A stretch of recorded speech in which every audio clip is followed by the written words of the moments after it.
Pues muy buenas amigos y amigas de Spanish Libertarian, ¿cómo estáis? Seguimos con las entrevistas, me hace mucha ilusión volver con las entrevistas. Sabéis que últimamente pues estoy ya publicando con más periodicidad, estoy haciendo vídeos nuevos, pero digamos el centro de este canal son las entrevistas, que es algo que disfruto enormemente. Y hoy tenemos una persona que quizás es más desconocida, incluso lo es para mí, pero lo vi que participó en un vídeo de un tío blancotero y me despertó la curiosidad y espero que podamos pasar un buen rato y conocer un poco a Luca Constantini. Él es licenciado en Ciencias Políticas y vamos a estar hablando principalmente en torno de su libro Aquí mando yo. Luca, ¿cómo estás?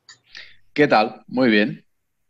Bueno, pues yo también muy bien. Estábamos comentando antes un poco, a mí personalmente, todo el tema del marketing político e incluso te diría de la estrategia maquiavélica es algo que detesto y me fascina a la vez. Y no sé, me gustaría saber un poco tu análisis. Si has visto otras entrevistas, me gusta hacer un tono diferente, no solo que vengas a hablar de tu libro, literalmente, sino también que te podamos conocer un poco más. Así que Vale. empecemos con esta buena excusa, que es ¿qué nos puedes contar de ti? ¿Quién es Luca Constantini? Y a partir de ahí, pues vamos tocando los temas que quieras. Así que, cuando quieras.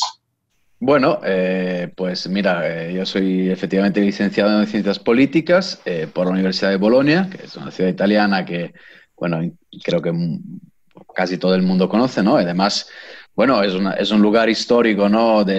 Pues del pensamiento político y también de la actividad política, digamos, de los partidos de izquierdas en Italia, porque como todo el mundo sabe, pues es la ciudad roja, ¿no? Por definición. Roja en el sentido que ahí gobernaron, ¿no? El Partido Comunista Italiano y ahora, digamos, los herederos de aquel gran partido. Más allá de esto, pues también tengo un doctorado en estudios de política y de historia contemporánea, tanto por la Universidad de Bolonia como por la UNED, aquí en Madrid, donde vivo y donde trabajo pues ya desde muchos años, cubriendo fundamentalmente pues la información política. He trabajado en El País y ahora estoy en el diario Voz Populi, trabajando pues sobre la información de Podemos.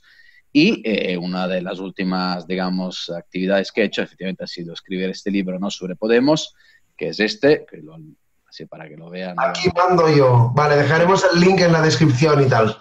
Eso es, que es un libro sobre la historia íntima de Podemos, ¿no? Íntima en el sentido que, bueno, que Podemos es un partido conocido, ¿no? También por su endogamia, si quieres, si me aceptas el término, porque, pues, en fin, es un partido en el que un grupo de amigos, de un colectivo universitario, pues nada, en pocos años, pues efectivamente pasó, ¿no? De las calles de las universidades en fin, al Congreso y ahora pues al gobierno. Entonces, con la editorial, ¿no? Con la espera de los libros, pues quisimos intentar reconstruir la historia de Podemos y dar algunos detalles tal vez desconocidos para el público.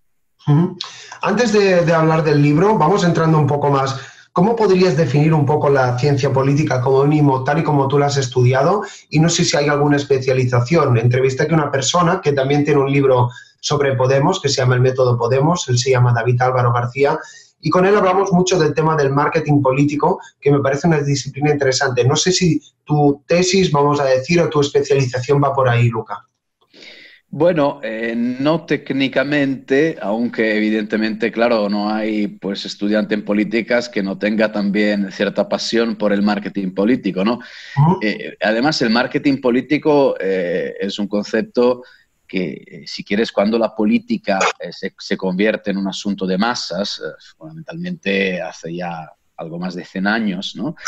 Es un elemento esencial porque atañe a lo que es la propaganda política. Entonces, la propaganda política yo creo que es una cuestión que puede interesar, bueno, a la persona que estudia política, pero también, vamos, a todo el mundo, porque es la manera con la que el político, los partidos políticos, se definen, se presentan a sus potenciales votantes y también abarca lo que es el concepto de relato, ¿no? Que, en fin, como ya casi todo el mundo sabe, ¿no? Por ejemplo, en fin, la idea de la palabra, ¿no? La palabra que sustituye de alguna manera a las armas, que es la manera por la que ya desde Gramsci en adelante la izquierda política, incluso la más radical, la comunista, cree que puede llegar al poder, ¿no?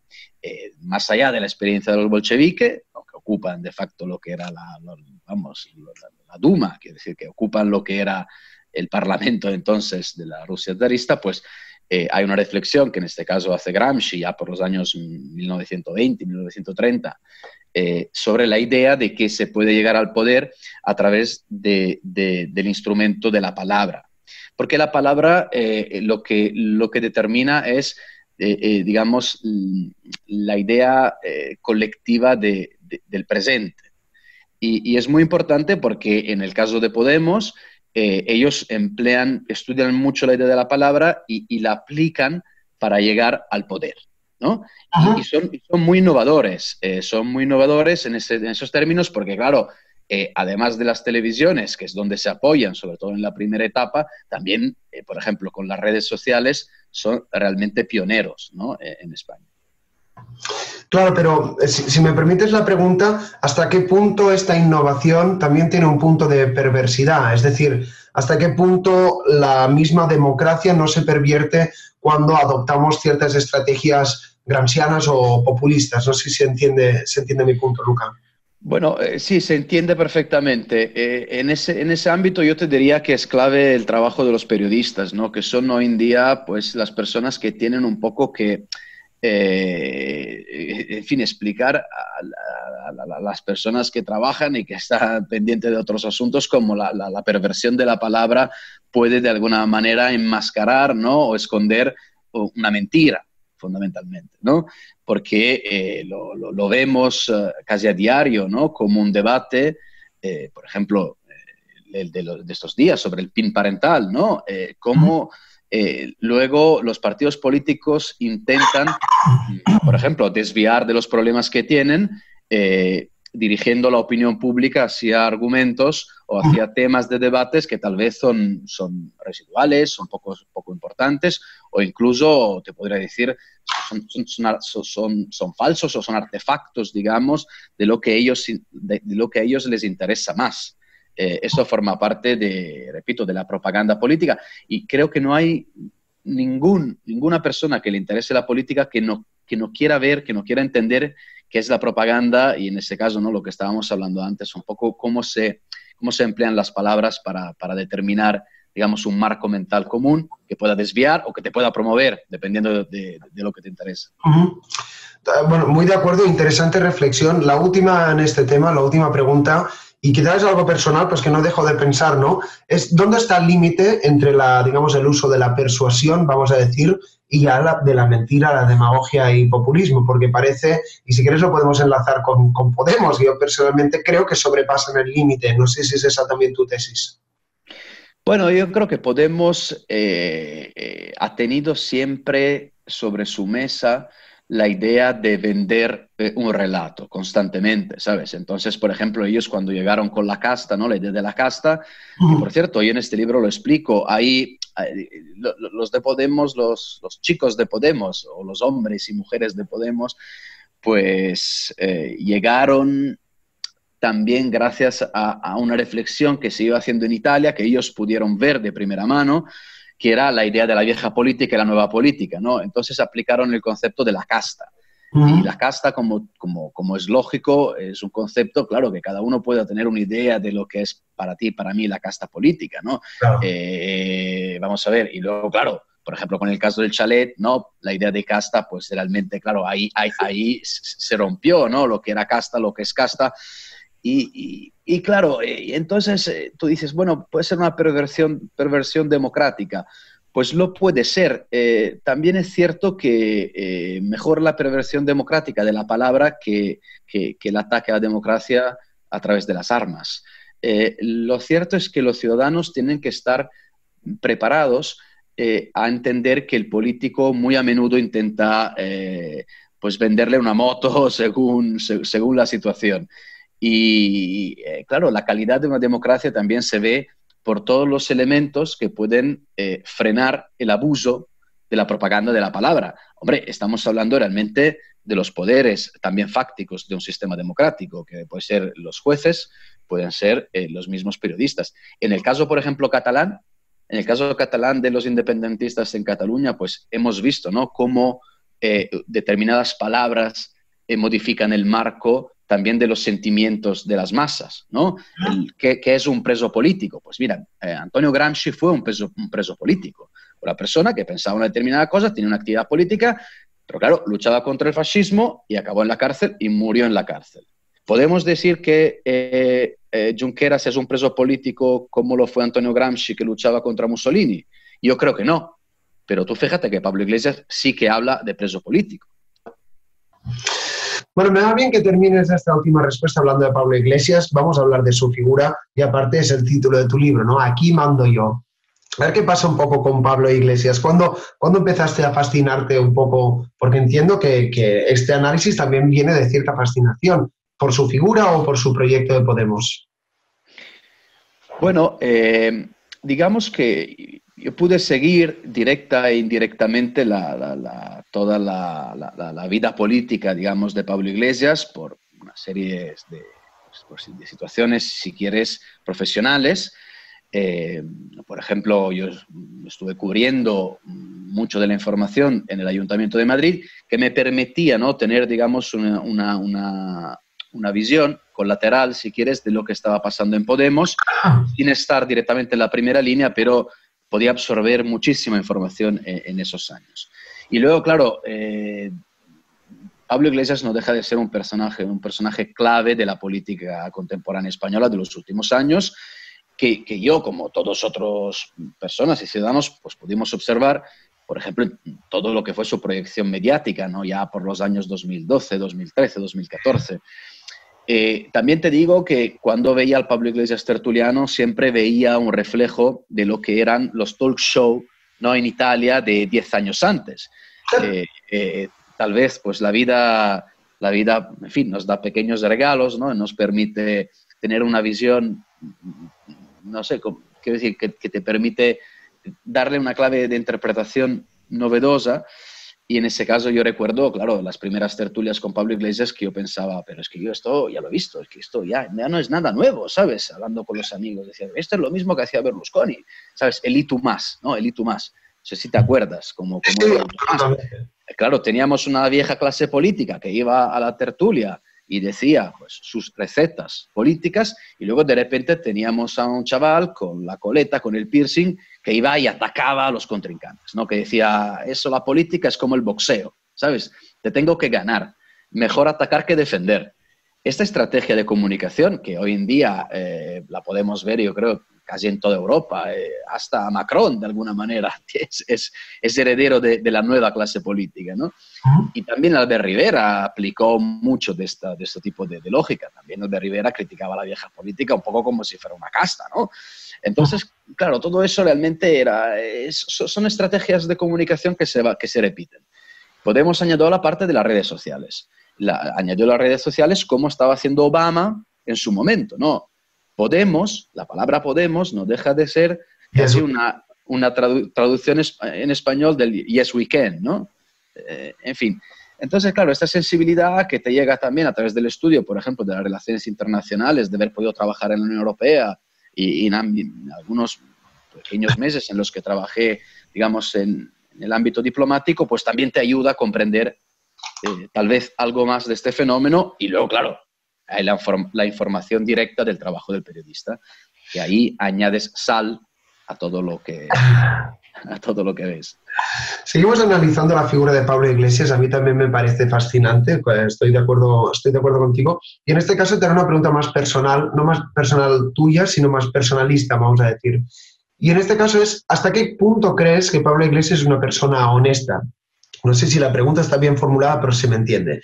Hay una charla que él dio en Valencia hace muchos años, no sé si te suena, por ahí te la recomiendo, que decía una frase que me parece muy, muy célebre y muy maquiavélica, ¿no? Él dice, la palabra dictadura del proletariado no mola, no suena bien, pero democracia sí que mola. Así que nosotros vamos a mantener nuestras ideas, pero vamos a utilizar esta nueva retórica, un poco conectándolo con lo que decíamos antes. Entonces, a mí me parece absolutamente deshonesto emplear este tipo de estrategias. Entonces, la pregunta en este caso es, ¿Pablo Iglesias es honesto?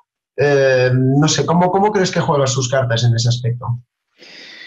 Bueno, yo creo que Pablo Iglesias, si es honesto o no es honesto, sería, quiero decir, es honesto en la medida que lo son otros políticos. No, no vamos ahora aquí a decir que, digamos, es el más malo de todos y los otros son corderitos buenos. Ajá. Realmente la política y también Podemos es como una película de Sergio Leone, quiero decir, hay muchos malos. Luego es verdad que hay uno que es malo malísimo, ¿no? Pero de buenos hay pocos buenos. Lo cierto es que Pablo Iglesias, que es una persona muy ambicioso, es muy ambicioso, también es brillante en lo suyo, esto es evidente, que sí, tiene una capacidad de conectar con la audiencia cuando era tertuliano y ahora con los votantes, que es sorprendente. Es un verdadero líder de masa, ¿no? En ese sentido. Es cierto que él, yo creo que cuando llega en los primeros años es un poco gamberro, fundamentalmente. Y ahí sí que de alguna manera rompe, yo creo, con lo que se puede considerar la buena retórica de la política. Es decir, algunas trampas ya sabemos que la vas a utilizar, pero claro, muchas o demasiadas trampas, intelectualmente hablando, creo que ahí te pasas, ¿no? Entonces, claro, lo que tú estabas comentando, o lo que vemos ya casi a diario, ¿no? Cuando él dice, queremos un constitucionalismo democrático. Pero vamos a ver, es que si te fijas bien, es que el constitucionalismo, tal y como existe hoy en España, ya es democrático. ¿Por qué le añades democrático? Eso realmente no es nada nuevo, ¿sabes? Es decir, es la coletilla, un poco al hilo de lo que tú estabas comentando, ¿sabes? Es esta coletilla retórica que te permite diferenciar, en ese caso, el constitucionalismo que existe hasta ahora, con el constitucionalismo democrático, que es supuestamente algo que Podemos pues, quiere abanderar. Pero claro, que puede ser luego una perversión del constitucionalismo original. ¿Me entiendes? Ajá. Entonces, claro, yo creo que en ese sentido... Lo mismo pasa con justicia social, desde mi punto de vista. Es justicia y lo de social a veces es como para marear un poco la perdiz. Claro, además es una retórica que te digo, sí, en fin, las personas que han estudiado la historia saben que se repite, que tampoco es nada nuevo. Ahora bien, Iglesias tiene sus méritos, digamos. Él entendió que, por ejemplo, el bipartidismo en España pues ya había perdido sex appeal, ¿no? para muchos españoles, debido a la crisis económica. Sí. Pero claro, tú fíjate que la crisis económica realmente llega en España, es terrible, demoledora, pero uno de sus responsables es el señor Zapatero. Quiero decir, Zapatero es quien no ve llegar la crisis económica, incluso intenta ocultarla hasta el último minuto. Pues Pablo Iglesias y todos los dirigentes de Podemos son parte herederos de Zapatero. Entonces ellos sostienen que una de las soluciones a la situación de España es pues, romper con el bipartidismo. Bueno, puede ser cierto también, quiero decir, para mejorar lo que es la idea de responsabilidad del gobernante hacia el ciudadano. El problema es que, claro, es que luego, ahora mismo, por ejemplo, en el momento en el que llegas al gobierno, lo normal es que tú lo que tienes que hacer es decir, vale, pues ahora estoy en el gobierno y lo que quiero, esa es la receta para gobernar. En cambio, claro, vuelves otra vez a la retórica. Es decir, si nos van a criticar no es por lo que hagamos, sino por lo que somos, que es lo que están diciendo últimamente. Además de atacar más a la derecha o a Vox o al PP, en lugar de decir, pues mira, esa es nuestra receta, ahora que la oposición haga su oposición. Lo que quiero decir es que el gran problema de todo esto es que la volatilidad con la que la nueva política llega al Congreso y ahora al poder se convierta de alguna manera en la única manera que tiene para hacer política. O sea, estamos diciendo que el contenido ya no importa y lo que importa es el envoltorio. ¿Sería eso un poco la tesis, el resumen? Sé que lo he simplificado, pero para que entienda la audiencia y demás. Sí, fundamentalmente esto es uno de los problemas que se puede encontrar Podemos. Es decir, que Podemos fue un artefacto para llegar de manera rápida al gobierno y el problema es que, claro, luego una vez que llegas al gobierno, pues no sabes salir de tu condición, ¿no? Repito, de volatilidad o de propaganda, fundamentalmente. Cambiamos un poco de tema o vamos avanzando. Otro tema también me gustaría del que me gustaría hablar es el tema de las purgas. Y yo creo que está relacionado con el título de tu libro, ¿no? Aquí mando yo y no manda ni Rejón, no manda ni Monedero, no manda ni la Vescansa, ni la Dania Sánchez. Y bueno, estoy seguro que me estoy dejando muchos en el tintero. ¿Qué ha pasado con estas purgas, no? Porque parece que Podemos también es la revolución de las sonrisas y del marketing y demás, pero yo no he visto más hachazos por la espalda en ningún otro partido, como mínimo que yo recuerde. Hablemos un poco del tema de las purgas en este partido.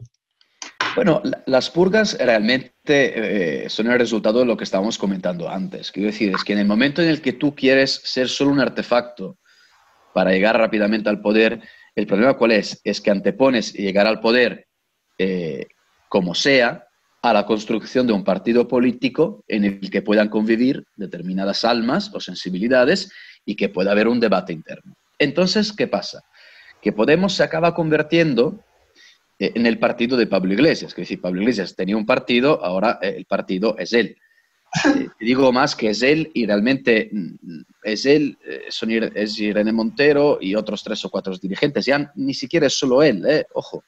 Iglesias está muy aislado y de ahí pues la figura, ¿no? En la portada del libro aquí mando yo. Sobre el tema de las purgas, el problema es que Podemos se convierte en un partido en el que todos los que discrepan pueden ser considerados traidores. Y entonces, claro, es casi una deriva paranoica, si quieres, de lo que es la política, pero también refleja, repito, la endogamia y el hecho de que no hay una estructura verdadera de partido político. Sé que el tema de la estructura muchas veces es muy aburrido para los que no somos así tan apasionados de política, pero te aseguro que si vives de política, si sabes cómo funciona, la estructura es fundamental.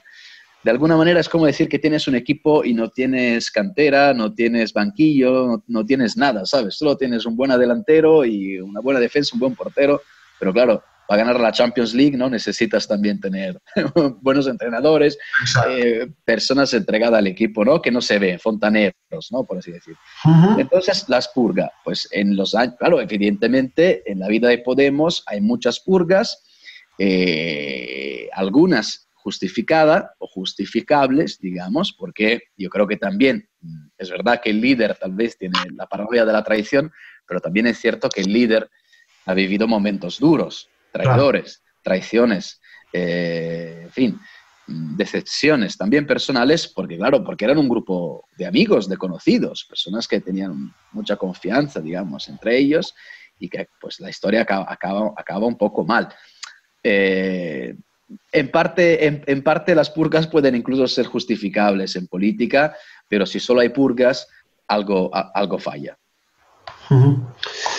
Vale, hablemos de la última escisión, vamos a decir, que es el tema de Más Madrid, Manuela Carmena, Errejón. Y si quieres, conectémoslo un poco con el presente. Me da la sensación de que Pablo Iglesias ha hecho la carambola y no se esperaba que pudiera estar en el gobierno. Los timings son muy importantes en política y me da la sensación que o ha sabido jugar sus cartas o ha tenido suerte, porque parecía que lo de Más Madrid le iba a tocar un poco más. Hablemos un poco más del presente, si te parece. Bueno, Maquiavelo decía que un buen príncipe no necesitaba virtud, pero también fortuna. Pues Pablo Iglesias es verdad que ha tenido suerte. Su suerte se llama Pedro Sánchez, ¿no? Que es la persona que de repente casi estaba a punto de matarle, pero ahora la ha rescatado y le ha dicho, bueno, Pablo, venga a gobernar conmigo y con Esquerra Republicana para mantener el poder, ¿no? Con una aritmética parlamentaria muy peculiar. Vamos a ver, en la historia de Podemos hay diferentes fases, ¿no? Diferentes etapas. La primera, muy rápidamente, de 2014 a 2017, ¿no? Que es el Vista Alegre 2, donde Podemos intenta hacer lo que yo llamo la guerra relámpago, el blitzkrieg, ¿no? Y llegar rápidamente al poder de la manera más rápida y fácil posible a través de las redes y la televisión. ¿Cómo no logra, digamos, esta estrategia? Porque el PSOE aguanta. Entonces ahí dan un giro raro. Se entregan, yo creo, a Roures de alguna manera, a La Sexta. Se entregan también a algunas políticas independentistas, digamos, políticas en sentido, líneas políticas. Ujú. Y luego, claro, y luego está la traición definitiva de Rejón con Carmena, de enero del año pasado, que en este libro pues se cuentan muchos detalles interesantes, algunos desconocidos. Y en ese momento es verdad que Iglesias, pues todo, vamos, no solo Iglesias, todo Podemos se tambalea. Es decir, hay un momento de pánico total, Ujú. porque el PSOE es fuerte, más fuerte que hace 5 años, y no se sabe Errejón realmente en qué se puede convertir, si va a ser de verdad un enemigo duro o si simplemente es un bluff. Ahora sabemos que es un bluff, pero en enero del año pasado no se sabía. Entonces, claro, cuando Iglesias intenta llegar al gobierno con Sánchez y luego Sánchez le veta a él, ¿no? E Iglesias con una maniobra, también te digo, muy inteligente, dice, bueno, si el problema soy yo, pues doy un paso al lado. Y Sánchez entonces dice, no, es que me da igual, el problema es que yo no quiero gobernar con Podemos porque realmente quiero repetir las elecciones y a ver si me toca la suerte a mí. Pues la suerte en realidad le toca a Pablo Iglesias, ¿sabes? Que logra aguantar, con 30 y pico diputados, pierde la mitad de sus diputados con respecto a hace 3 años, pero claro, es que el peso político en un parlamentarismo puro, digamos, como ya es España, no se mide con los diputados. Quiero decir, perdón, no se mide con los votos, sino se mide con el número de diputados. Es decir, puedes tener 30 y tener más peso parlamentario que con 70, que es lo que le está pasando ahora mismo a Podemos. Entonces, la fortuna, pues sí, Pablo Iglesias es un líder que yo creo que ha tenido mucha suerte en muchos momentos de su vida. Esto es inevitable. El problema es que la suerte, en fin, no siempre te acompaña. Claro. Pues hablemos un poco de esto, si te parece, para más o menos ir cerrando el tema de tu libro. Hagamos futurología, es decir, ¿tú crees que esta alianza que han hecho con PSOE y Podemos, no sé qué tanto va a durar y demás? Me da la sensación a mí de que Podemos tiene ciertos platos sucios, sobre todo sobre su financiamiento, no sé si por ahí suena Bolivia, Venezuela, Irán, y no sé si algún día esto saldrá a la luz, pero ya te digo, ni he escrito un libro ni tengo información de primera mano y por esto justamente te lo pregunto, Luca. Mira, sobre la financiación de Podemos, también yo en ese libro pues decido dedicarle un capítulo, ¿no? Lo llamo El amigo americano.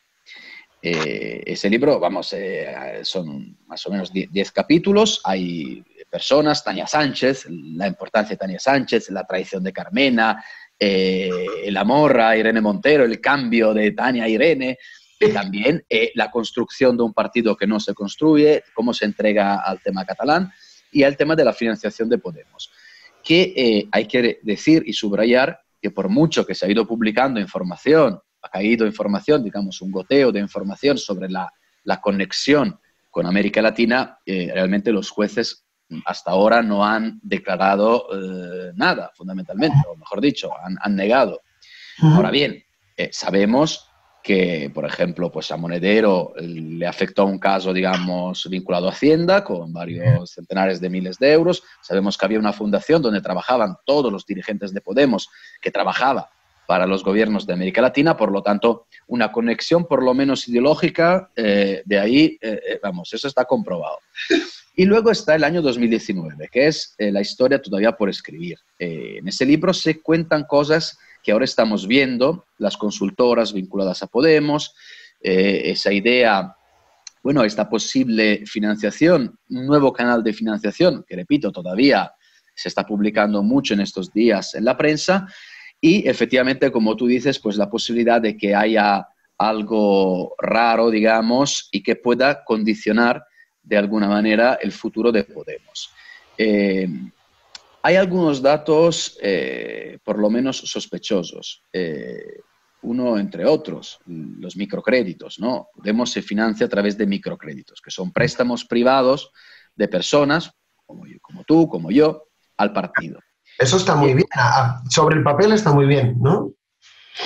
Bueno, sí y no, porque realmente al ser un préstamo privado, lo que pasa es que Hacienda no lo controla. Y el Tribunal de Cuentas, que es el organismo que tiene que controlar que la financiación sea limpia y que el gasto en campaña electoral también lo sea, pues también lo tiene complicado. Porque evidentemente, repito, es como si yo te presto a ti 1.000 euros para que te compres, no sé, una moto, te quiero decir. Entonces, es muy difícil de comprender, de detectar si realmente la financiación, si todo es limpio. Pero, claro, sabemos que, por ejemplo, en Bolivia, en estos días, ¿no?, están acusando a Podemos de tener un canal de financiación. Quieren que Zapatero, que Iglesias, que Errejón declaren. Ellos creo que no lo harán nunca. Y hay la sospecha que de alguna manera Pedro Sánchez pueda tener cierta información relevante sobre estos asuntos y que la pueda usar, digamos, de cara a este gobierno de coalición con Podemos. Es decir, que puede incluso chantajear, ¿me entiendes? Que puede, por lo tanto, que la presencia de Podemos en el gobierno acabe siendo diluida también por estos asuntos, ¿no? Siempre hay que pensar que Podemos es un fenómeno político en el que han querido muchísimas personas, con un deseo de cambio, muchísima ilusión, han trabajado en él. Y claro, entonces la pregunta es, si entras en el gobierno, ¿por qué entras en el gobierno? ¿Para cambiar cosas, para nuevas políticas, para modificar, para resolver problemas? ¿O entras en el gobierno para salvar tu liderazgo y para salvar lo que queda del que fue Podemos, ¿no? Y si tu aliado, y recuérdate que en una coalición de gobierno, tu aliado puede ser tu peor enemigo, ¿eh? Esto que quede muy bien claro, que decir que tu enemigo es la oposición, vale, pero que tu otro enemigo es tu aliado en el gobierno. Si este aliado tiene información relevante sobre tu historia de los últimos meses y años, financiación, no sé, algunas irregularidades, pues claro, eso te pone en una situación de máxima debilidad a la hora de negociar políticas en las que posiblemente tu aliado no cree. Bueno, pues el tiempo dirá, estaremos expectantes, pero bueno, esto es como un circo y al final. Va, para ir terminando en general, como mínimo, este bloque, un poco la conclusión del libro. A ver si pudiéramos decir como dos cosas. ¿Qué es lo bueno y lo malo? ¿Qué es lo que se puede aprender de la experiencia de Podemos, que considera rescatable? ¿Y qué es lo que crees, un poco lo que estamos hablando antes, que es perverso en sí mismo, vamos a decir? Mira, yo entre las cosas buenas de Podemos, creo que Podemos ha sido también el reflejo de unos problemas de una generación. Y te digo esto porque me he dado cuenta que personas que han leído este libro, que le ha gustado afortunadamente, pero que no tienen mi edad o tu edad, quiero decir que son personas ya de 60 años, por así decir, generación mayor, me he dado cuenta que ellos han detectado en todo el fenómeno Podemos el grito de alarma de una generación que con trabajos precarios, con sueldos bajos, y que necesitaba de alguna manera tener un megáfono y que tal vez lo ha encontrado incluso en Podemos. Ahora bien, este megáfono, ¿para qué ha servido? Quiero decir, es cierto que ahora que están en el gobierno realmente haremos un análisis sobre su actividad en el gobierno. Por lo tanto, todavía es pronto. Pero la sensación que tenemos y que tienen también muchas personas que han pasado por Podemos es que se ha convertido en un instrumento pues al fin y al cabo, de personal y personalista para pocas personas.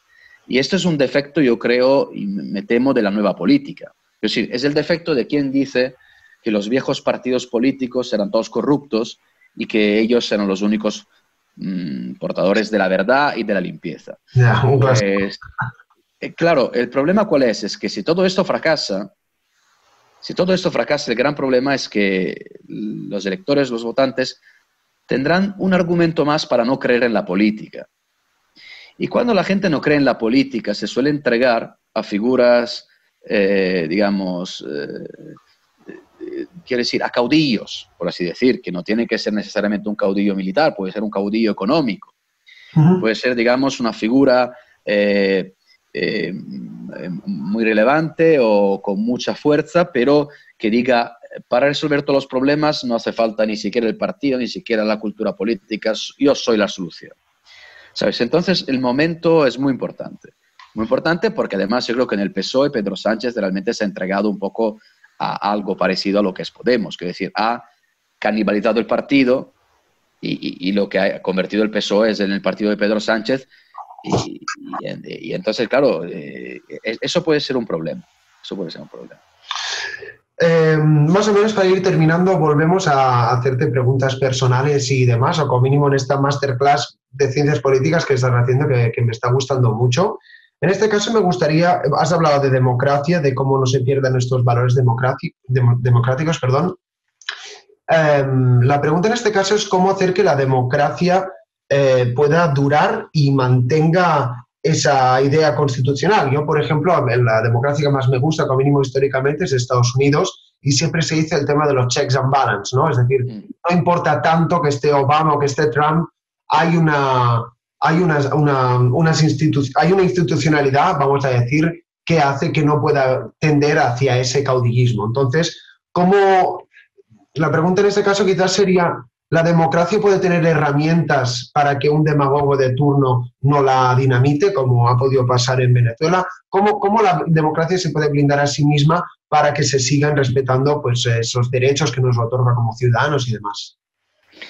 Bueno, realmente la democracia que tenemos en España y en otros países europeos no deja de ser pues, una copia, digamos, del modelo democrático liberal que viene del mundo anglosajón. Por lo tanto, realmente, aunque la democracia de Estados Unidos es diferente de la que tenemos aquí, pues hay elementos, vamos, prácticamente iguales. Tú lo has dicho, los check and balance son fundamentales, pero yo creo que hoy en día, en el mundo tan mediatizados en el que vivimos y con esta exagerado flujo de informaciones a través de las redes sociales, de Internet y todo eso, es muy importante tener medios de comunicación que digan la verdad, que no trabajen al sueldo de un partido político, de un líder político, sino que digan la verdad, haciendo lo que deben hacer, hasta lo que puedan, digamos, porque es un trabajo difícil. Y por otro lado, también tener a ciudadanos que tengan el deseo de saber más, de conocer más, de investigar incluso por su lado. Quiero decir, es que la ciudadanía es una responsabilidad también. Y sobre todo es muy importante que los ciudadanos y también los periodistas y los intelectuales sean valientes, y, es decir, que digan lo que piensan y que actúen de consecuencia, pero también que estudien, quiero decir, que aprendan de lo que ha pasado. Que si no se puede nunca perder la memoria, es fundamental, yo creo. Y entonces también saber que la historia a menudo se repite y no dar como por sentadas las instituciones. Las instituciones se defienden. Claro. Se defienden con valentía. Los jueces tienen que ser valientes, los periodistas tienen que ser valientes, los diputados tienen que ser valientes. Todo el mundo tiene que ser valiente para que un sistema democrático se defienda. Y en la historia hay muchísimos casos. Mira, el otro día estaba mirando una película interesantísima, la última de Polanski, sobre el caso de J'accuse, ¿no? De Émile Zola, sobre el tema de la cuestión de Dreyfus, ¿no? Que es el comienzo un poco del antisemitismo a finales del siglo XIX. Pues mira, claro, es que el ejemplo de Émile Zola es importante. Es un intelectual que dice, la verdad está aquí. Yo lo voy a escribir en un periódico, y acaba incluso en la cárcel. Que sí, nunca hay que dejar al lado la lucha y las ganas de saber cuál es la verdad.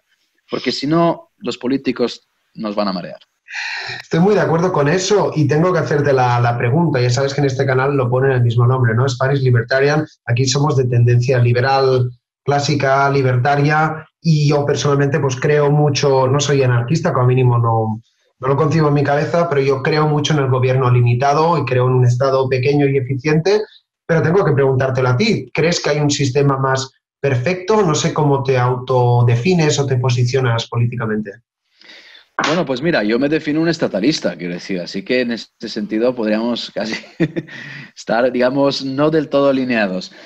Ahora bien, soy estatalista porque creo en las instituciones democráticas y en el Estado. Ahora bien, también es verdad que el Estado no puede ocuparlo todo, ¿sabes? Y en España hay un problema importantísimo del que nadie habla, que es la partidocracia. Es la partidocracia, es que en este país los partidos políticos llegan... Yo creo que tienen demasiado poder, ¿sabes? Claro.